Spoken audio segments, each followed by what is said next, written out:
பாஜக கூட்டணி சார்பாக வடசென்னை தொகுதியில் போட்டியிடும் பாஜக வேட்பாளர் பால் கனகராஜ் சென்னை ஆர்கே நகர் தொகுதிக்குட்பட்ட பகுதிகளில் தீவிர தேர்தல் பிரச்சாரம் மேற்கொண்டார். பழைய வண்ணாரப்பேட்டை மற்றும் அதன் சுற்று பகுதிகளில் வாக்கு சேகரிப்பில் ஈடுபட்ட அவருக்கு அப்பகுதி மக்கள் ஆரத்தி எடுத்தும் பட்டாசுகள் வெடித்தும் உற்சாக வரவேற்பளித்தனர். அப்போது பேசிய அவர், மக்களின் குறைகளையும் தேவைகளையும் உடனுக்குடன் தெரிந்து அதனை தீர்த்து வைக்க உரிய நடவடிக்கை எடுப்பேன் என கூறினார்.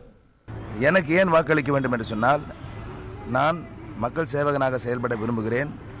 மக்கள் குறைகளை உடனுக்குடன் தெரிந்து உடனுக்குடன் அதை தீர்த்து வைக்க முயற்சி செய்கிற ஒரு நாடாளுமன்ற உறுப்பினராக இருப்பேன்.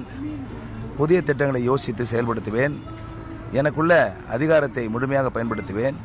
மத்திய அரசு பாரத பிரதமர் நரேந்திர மோடி தலைமையிலே அமையப் போகின்ற அரசிலே நான் அங்கமாக இருந்தால் இந்த தொகுதியினுடைய வளர்ச்சிக்கு பாடுபடுவேன். நான் மற்றவர்களைப் போல நான் இதை செய்வேன் அதை செய்வேன் என்று பொய் வாக்குறுதிகளை கொடுக்க மாட்டேன். செய்திகளை உடனுக்குடன் தெரிந்து கொள்ள உடனே சப்ஸ்கிரைப் பண்ணுங்க.